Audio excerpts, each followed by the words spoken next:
Hey guys, Adam Splendid Sports. Hope everyone's having a great end to 2022. I just happened to watch a video from the Sports Card Dad out on YouTube, and the title of the video is Football Cards Are the Future. I thought it was a really good video. Like a lot of videos I watch, I've had an idea in my head for a while now that I've kind of been thinking about, and watching this video kind of compelled me to pop on here and throw that out there and see what you guys think. I'm going to give some opinions along the lines of the Sports Card Dad's video, maybe even take it a little step further here.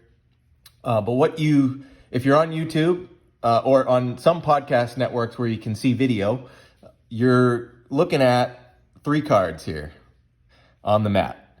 The reason I put these out there is, number one, I collect cards from three different sports. These are the three different sports I collect.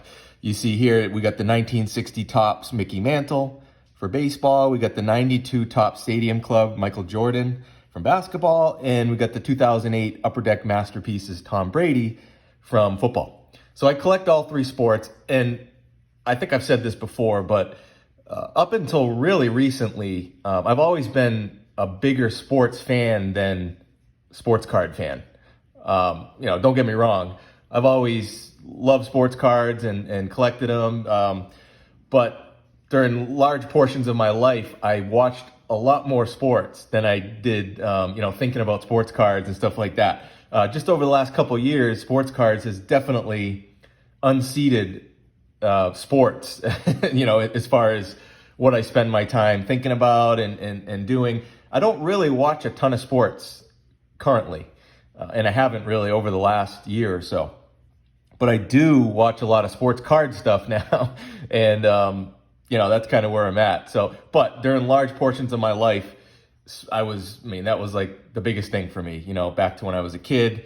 So what I wanted to really look at here, I think it's interesting because, back to the Sports Card Dad's video where he's talking about the future. And, he goes into why he feels football cards are the future and will be, the most valuable in many cases, because football is and has been really over the last period of time here, been by far and away the most popular sport in our country. Now, I'm just talking about the USA. I'm talking about our country because globally, you could probably talk differently. But in our country, if you look at, let's go back to this first card here, the Mickey Mantle. The 50s and 60s, the golden era of baseball. That's why I put this card out here, the 60 Topps Mantle. One of my favorite cards. Unbelievable design. Love it. But more than anything, it kind of, for me, 1960 signifies like the middle point from those 50s and 60s. And again, that's the golden era. That is when baseball was king. There was a larger period of time where baseball was the most popular sport, even, past the 60s and so forth. But 50s and 60s for me, that's like the peak of baseball, and popularity of baseball, certainly baseball cards.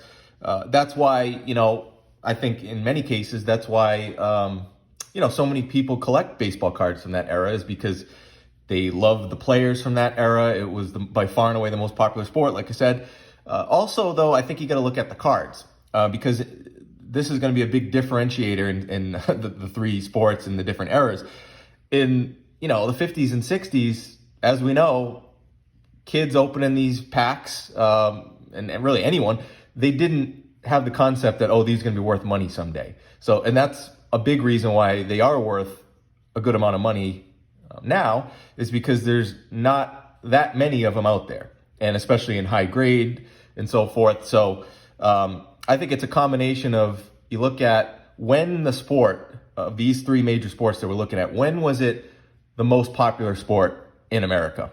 Obviously 50s and 60s, definitely with baseball. So I think that definitely is something that doesn't get talked about a ton when I hear a lot of, talk about sports card values in the future, in the past, and why things are worth what they're worth. So I think you got to look at, nostalgia, and people get nostalgic in many cases for the period of time when that player or that sport was king. And obviously baseball 50s and 60s for sure was king.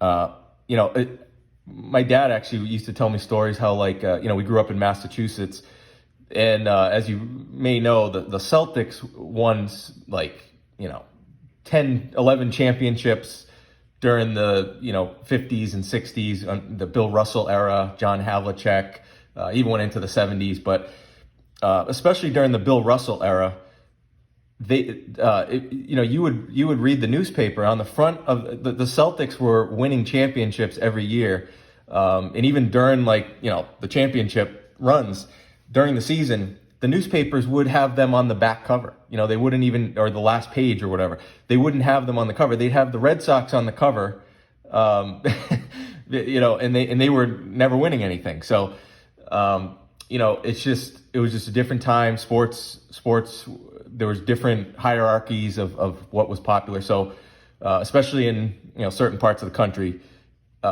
you know, basketball and football just didn't get a lot of coverage. They just weren't popular. Baseball was king. Now, if we move on to basketball, this 92 Topps Stadium Club Jordan card, I mean, one of the best images ever on a basketball card, basically dunking over Ewing. That's just classic Michael Jordan photo there. But the reason I picked this one is because I think, you know, if you flash forward, Magic and Bird definitely saved the NBA in the, you know, in the beginning and when they came into the league in 1980. But I think peak basketball popularity, I mean, definitely when I was a kid, if I think back, baseball, it seemed like it was definitely the most popular. But then when you kind of go into the Michael Jordan era, even like I would say like around this card, 92, 93, he's starting to win championships. The Dream Team, 92 Dream Team came together. And that's a whole other topic because that globalized basketball. So when you're talking about popularity of sports, I mean, you could argue that basketball is number one still and has been for a while because of the global nature of basketball. But if we're just talking USA, I would say basketball, you know, you can look at TV ratings and stuff like that, but it just felt like basketball during the Jordan era was sort of king. You know, it seemed like it, you know, baseball was going through a strike. So in 94, so around this period, you know, the early to late 90s, I think basketball really had its day. And that's why I think if you look around the hobby and you see like what people collect, different segments of the hobby and what they collect and what they spend their money on, there's a huge portion that collects 90s basketball. You know, so whether it's inserts or precious metal gems they chase after for big money, but just 90s basketball is a very popular thing because, again, I feel like people get nostalgic. A lot of those people were kids growing up, maybe a little younger than me, but in the 90s, basketball was really, really, really popular, and a big part of that was Michael Jordan, his era, his reign. When there's a dynasty in sports. You know, the Yankees had a dynasty with in the Mantle years. Jordan and the Bulls had that dynasty in the 90s. And as you'll see next, Brady, obviously, and the Patriots had their dynasty. But I think that plays a big role. Even if you are not a fan of the dynasty, you're a fan of one of the other teams, I think dynasties in sports, they do create popularity. And generally, when there's a dynasty, there's an all-time great player, like you see here. So I think the popularity, the time, plays a big role in what cards people want to collect as they get older. They go back and they want to collect during this period, during the 90s when it was Jordan. So I think that's something definitely to think about. As we move to the larger question, which was kind of the topic of the Sports Card Dad's video, if you look at, I mean, over the last period of time, like this was a 2008 Tom Brady card. Pretty cool card too, of the tuck rule. I'm sure everyone has their thoughts about that. But regardless, this pretty cool card because it kind of signifies, for me, it signifies this play really led to a dynasty and a run. But outside of Brady and the Patriots and so forth, NFL, if you can look at TV ratings. I think I heard somewhere, correct me if I'm wrong, but I think the NFL draft, I don't know if it still does, but there was definitely years recently where the NFL draft on TV gets higher ratings than like the World Series, which is crazy to think about. But that's how popular football is, especially NFL. I mean, college is definitely popular in certain parts of the country, but NFL football is, I mean, just look at those TV ratings, and you can just feel it. People you talk to, football is king right now, and it really has been, I would say, over the last, let's say, 20 years. Over the last 20 years, I feel like NFL is the king of popularity. Now, it doesn't mean that the Cards are always going to follow suit, but I think we're in that right now, right? But if we flash forward, let's say 15 years or something like that, and I think people that were let's say growing up during the 2000s, they were born in the late 90s or whatever, mid 90s, early 90s, something like that. But if you're growing up as a kid and a fan of football, NFL football, I think when you're in your 40s or whatever, I think you're probably going to be pretty nostalgic about the NFL over the last period of time, regardless of if you're a Patriots fan or whatever. I just feel like, there's been Peyton Manning, Peyton Manning's played, Aaron Rodgers. There's been some, outside of Brady, there's also been some all-time great quarterbacks and other position players, wide receivers, Randy Moss. There's been a ton of great running backs that have played. So I think what you see now might not indicate what you'll see in the future. And I definitely think football is going to have its day. Now, if you look at football cards now, I don't think it's fully been realized. One of the things I disagree with in the Sports Card Dad video, he really mentions a lot of, like, he thinks the players now, like Josh Allen and Lamar Jackson, Hurts, Justin Herbert, a lot of these quarterbacks now that are just been coming into the league over the last few years and are going to be probably, great players over the next 15 years. He sees them as potentially being players that will have value. I actually don't. And I think a big reason a lot of their cards won't go, in the future won't climb in value is because of not so much them, although a little bit of them, and I'll get into that, but I think it has to do with the cards. So if you look at the 1960 Topps here, Mickey Mantle, when this card was being opened out of packs, people and kids who were opening these packs had no concept that they'd be worth money someday. So, there was none of that. So there was no grading or anything like that. And even in, certain parts of the 90s, after the, let's say the boom era of the late 80s, early 90s, a lot of people checked out of cards. The kids that grew up were off to high school and were just not, you hear the story over and over. I collected when I was a kid, and then I took a break until recently. So a lot of people checked out. And so a lot of these cards in the, the mid to late 90s were overlooked at the time. And they just, people weren't focused on them. No one knew they'd be worth what they're worth today. So in a little bit of a similar, although different, but same sort of idea. And also football, up until the last boom here, the pandemic boom of, let's call it 2020 to whatever, or even maybe a little earlier than that. But just the last few, whenever you saw cards prices jump, okay, I think those cards will not really see value climbs. I'm talking broadly. There's always going to be the 101s and so forth.